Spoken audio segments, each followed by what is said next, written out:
Welcome to the shadowy heart of New Orleans, where the line between myth and reality blurs. Beneath the jazz and jambalaya, whispers of vampires echo through the French Quarter. Ready to uncover the Crescent City's darkest secrets? Let's dive in.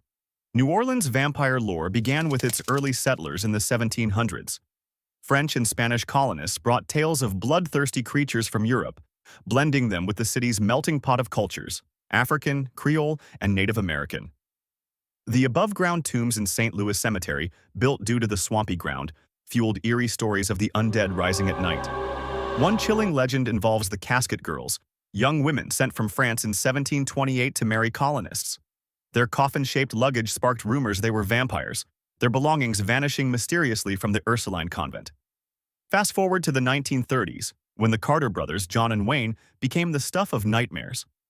These dock workers were arrested after a bloodied woman escaped their French Quarter apartment, claiming they drank her blood. Police found 4 others tied up, drained of blood, and several bodies. The brothers confessed, insisting they were vampires who couldn't stop killing. Executed and buried, their bodies later vanished from their tombs, cementing their legend as undead predators stalking the city. Then there's Jacques Saint-Germain, a charismatic figure who arrived in New Orleans around 1902. His charm and wealth dazzled the elite, but suspicions arose. He resembled a European count from a century earlier, never ate at his lavish parties, and sipped only red wine. One night, a woman fled his home, claiming he bit her neck. When police arrived, Saint-Germain had vanished, leaving behind rumors of immortality and bottled blood in his house. Was he a vampire, or just a master of mystery? New Orleans' history as a diverse port city, with influences from Europe, the Caribbean, and West Africa, fostered a rich environment for folklore and legends to develop. Voodoo, with its focus on spirits, ancestors, and nature, provided a framework for supernatural beliefs and practices that could be incorporated into vampire narratives. The city's historic architecture, particularly in the French Quarter, with its old buildings and dark alleyways, adds to the atmosphere of mystery and intrigue associated with vampires. New Orleans' vampire mystique exploded with Anne Rice's Interview with the Vampire.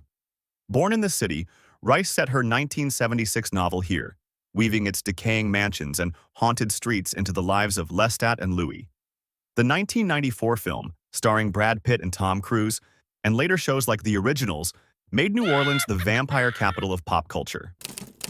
Her stories transformed vampires from monsters to tragic, complex beings, drawing fans to her Garden District home and fueling vampire tourism.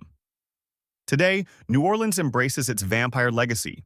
The New Orleans Vampire Association supports a community of self-identified vampires who claim to need blood or energy to thrive. The blending of vampire lore with voodoo and other supernatural elements makes New Orleans a popular destination for tourists seeking spooky experiences and stories. Whether folklore or lifestyle, vampires are alive in New Orleans culture. Subscribe for more spooky tales and let us know. Do you believe in New Orleans vampires?